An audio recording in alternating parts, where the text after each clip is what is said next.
जय श्री कृष्ण दोस्तों। आज मैं लेके आया हूँ आप सबके लिए श्री कृष्ण का एक नया अनमोल संदेश, जिसे सुनकर आपके ऊपर भगवान श्री कृष्ण की आशीष होगी, भगवान श्री कृष्ण की कृपा होगी और आपकी ज़िंदगी भी कृष्णमय हो जाएगी। और जिसकी भी ज़िंदगी कृष्णमय हो जाती है उसे जीने का एक सही रास्ता मिल जाता है। और जिसकी ज़िंदगी कृष्णमय हो गई है, इसका मतलब ज़रूर पिछले जन्म में श्री कृष्ण से हमारा कोई पुराना नाता रहा होगा। और मनुष्य देह पाने के बाद हम भगवान श्री कृष्ण की भक्ति करते हैं, इसका मतलब उनका हमारे ऊपर बहुत ज़्यादा आशीर्वाद है और हम पर उनकी बहुत बड़ी कृपा है। और दोस्तों, ये वीडियो आपके सामने ऐसे ही नहीं आया है, ये भगवान श्री कृष्ण की इच्छा से ही आपके सामने आया है। वो आपसे कुछ कहना चाहते हैं, इसीलिए ये वीडियो आपके सामने आया है, ताकि वो आपको कुछ बता सके, अपना एक संदेश दे सके। और दोस्तों, कहते हैं भगवान श्री कृष्ण की इच्छा से कुछ भी नहीं होता। ऐसा उन्होंने भगवत गीता में भी कहा है कि बिना उनकी मर्ज़ी से इस ब्रह्मांड में कुछ भी नहीं हो सकता। वो चाहे तो सब कुछ कर सकते हैं। इसका ही मतलब ये वीडियो आपके सामने उन्हीं की मर्ज़ी से आया है, तो इस वीडियो को पूरा ज़रूर से देखिएगा। दोस्तों, भगवान श्री कृष्ण का ये संदेश आप सुन पा रहे हैं, इसका मतलब उनकी आप पर कुछ ज़्यादा ही कृपा है। और दोस्तों, इस संदेश में भगवान श्री कृष्ण ने जैसे बताया है, हम अगर वैसे ही ज़िंदगी जिएंगे तो भगवान श्री कृष्ण का हम पर अधिकार हो जाएगा। और जिनका भगवान श्री कृष्ण पर अधिकार होता है वो बहुत खुश नसीब होते हैं। दोस्तों, ये वीडियो शुरू करने से पहले बस मैं आपको इतना कहना चाहूँगा, हमारा कर्म अच्छा, दिल सच्चा, तो बाकी सब श्री कृष्ण संभाल लेंगे। तो दोस्तों, आइए देखते हैं भगवान श्री कृष्ण आपके लिए क्या संदेश देना चाहते हैं। वो जानने के लिए आपको ज़्यादा कुछ नहीं करना, बस आपके सामने 20 और 25 ये दो अंक दिख रहे होंगे। इन दोनों अंकों में से किसी एक अंक को आपको स्पर्श करना है। आप जिस भी अंक को स्पर्श करेंगे उस अंक में भगवान श्री कृष्ण का आपके लिए एक अनमोल संदेश छुपा होगा। तो दोस्तों, मैं आशा करता हूँ कि आपने 25 अंक को चुना होगा। और आइए देखते हैं भगवान श्री कृष्ण जिन्होंने 25 अंक को चुना है उनके लिए क्या कहना चाहते हैं। भगवान श्री कृष्ण कहते हैं, अरे लम्हे की खुली किताब है ज़िंदगी, सांसों का और ख्यालों का हिसाब है ज़िंदगी। लम्हे की खुली किताब है ज़िंदगी, सांसों और ख्यालों का हिसाब है ज़िंदगी। कुछ ख्वाहिशें पूरी तो कुछ ख्वाहिशें अधूरी, इन्हीं सवालों का जवाब है ज़िंदगी। अरे संगीत सुनकर ज्ञान नहीं मिलता और मंदिर जाकर भगवान नहीं मिलता। पत्थर को तो इसीलिए पूजते हैं लोग क्योंकि विश्वास के लायक अब इंसान नहीं मिलता। अरे चाहने से हर चीज़ तेरी नहीं होती, हर मुस्कुराहट खुशी नहीं होती। अरमान तो तेरे बहुत है इस ज़िंदगी में, लेकिन कभी वक्त तो कभी किस्मत अच्छी नहीं होती। अरे इतना आसान है क्या भगवान को पाना, इतना आसान है क्या भगवान को पाना। उसके लिए काफ़ी विश्वास होना चाहिए मन में।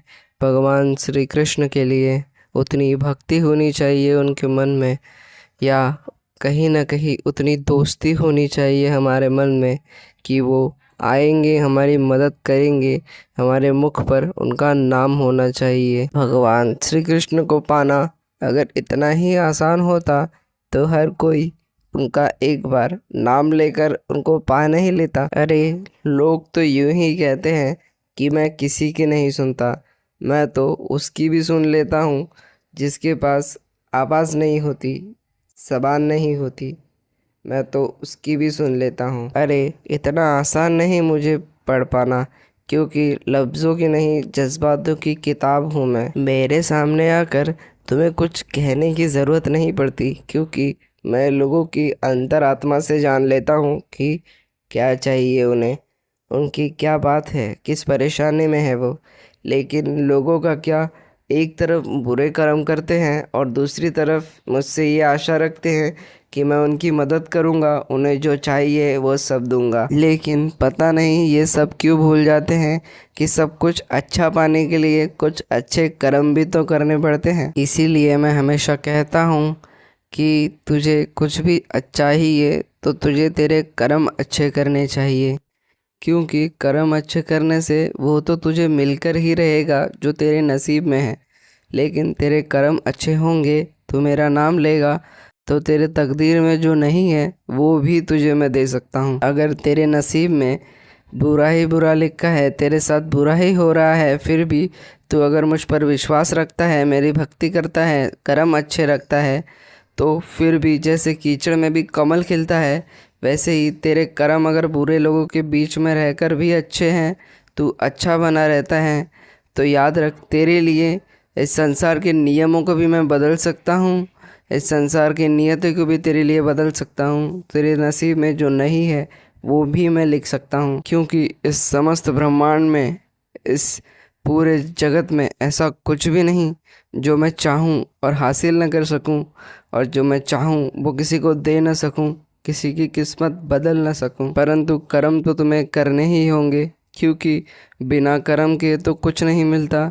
मैं भगवान श्री कृष्ण, जब मैं विष्णु कृष्ण के रूप में जब मैंने जन्म लिया, तब मैंने भी कर्म किए थे। मैंने भी पार्थ को यही कहा था जो तुम्हें कहता हूँ, कि मैं इस ब्रह्मांड में ऐसा कुछ भी नहीं जो मैं पाना चाहूँ और हासिल न कर सकूँ। फिर भी तुम्हारे सामने यहाँ कर्म कर रहा हूँ पार्थ, कर्म कर रहा हूँ। तो अगर मैं भगवान होकर भी कर्म कर रहा हूँ, तो तुम तो इंसान हो, तुम्हें तो कर्म करने ही पड़ेंगे। जब इन कर्मों के बंधन से मैं खुद मुक्त नहीं हुआ, तो मैं तुम्हें क्यों मुक्त कर सकता हूँ पार्थ? तो कर्म करो, कर्म। तो दोस्तों, आइए देखते हैं भगवान श्री कृष्ण जिन्होंने 20 अंक को चुना है उनके लिए क्या कहना चाहते हैं। भगवान श्री कृष्ण कहते हैं कि अरे, अपने कर्म, अपने जो दर्द है वो हर किसी को मत बताया कर, क्योंकि नमक घर घर में होता है और मर्म एक आधे घर में होता है। इसीलिए, क्योंकि कुछ नहीं मिलता इस संसार में मेहनत के बगैर, क्योंकि तेरा साया भी तो तुझे धूप पर जाकर ही मिलता है। और आईना कब किसको सच बता पाता है, जब देखते हैं दाया तो बाया नजर आता है। इसीलिए ना पूछना जिंदगी से कि वो कब देती है, क्योंकि शिकायतें तो उनको भी है जिन्हें ज़िंदगी सब देती है। इसीलिए ज़िंदगी से शिकायतें करना छोड़ दे। अरे, ज़िंदगी से बार बार खुशियाँ मांगना छोड़ दे, क्योंकि जो तेरे पास है उसमें भी खुशी तो है। ज़िंदगी ने पहले ही तुझे बहुत कुछ दे रखा है, लेकिन तेरी नज़र उस पर है जो दूसरों के पास है। तेरी नज़र बस उस पर ही है जो दूसरों के पास है, लेकिन तेरी नज़र उस पर भी नहीं जो तेरे पास खुद अभी है। इसीलिए तेरी इच्छाएं बढ़ती ही रहती हैं, लेकिन तेरी इच्छाएं बढ़ने की वजह से तू कभी खुश भी नहीं रह पाता, क्योंकि किसी दिन अगर ये सब कुछ चला गया तो उसके बाद तू पछताएगा कि अरे, मेरे पास बहुत कुछ था खुश रहने के लिए, लेकिन अब वो कुछ भी नहीं। जाने के बाद चीज़ों का एहसास होता है। इसीलिए जो तेरे पास है उसका शुक्र मान और खुश रह, क्योंकि जिसके पास समाधान होता है उसे हर चीज़ में खुशी मिलती है, लेकिन जिसके पास असमाधान होता है वो कुछ भी कर ले, कितना ही पा ले, उसे और पाने की चाह होती है। अरे, तुझे तो खुश होना चाहिए कि तुझे ये ज़िंदगी मिली है। तू इस दुनिया में आया है तो कृष्ण की वजह से आया है, लेकिन तू दुखी है कि क्यों आया है, तुझे ये चीज़ें क्यों नहीं मिलती। अरे, अगर तू इस दुनिया में आया है और तू कृष्ण का नाम नहीं लेता, कृष्ण का नहीं हुआ, तो तेरी इस ज़िंदगी का व्यर्थ है। ये पूरी ज़िंदगी किसी काम की नहीं, जो भगवान का नहीं।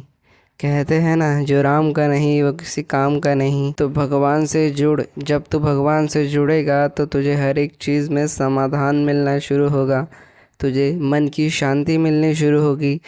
जब इंसान को मन की शांति मिलती है तो उसे इन सारे चीज़ों का मोह ख़त्म हो जाता है। तो बस मेरा नाम ले और तुझे जो चाहिए वो सब मिलेगा, और समाधान रख। राधे राधे। तो दोस्तों, यहीं पे श्री कृष्ण का यह अनमोल संदेश समाप्त होता है। आपको ये संदेश कैसा लगा ये ज़रूर से बताइएगा। कमेंट में राधे राधे लिखना, श्री कृष्ण लिखना मत भूलिएगा। और आपको ये संदेश पसंद आता है तो इसे लाइक ज़रूर कीजिएगा। और ऐसे ही और संदेश पाने के लिए आप चैनल को सब्सक्राइब भी कर सकते हैं।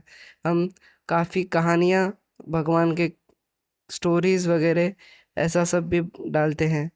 तो मिलते हैं और नए एक संदेश के साथ। तब तक के लिए जय श्री कृष्ण।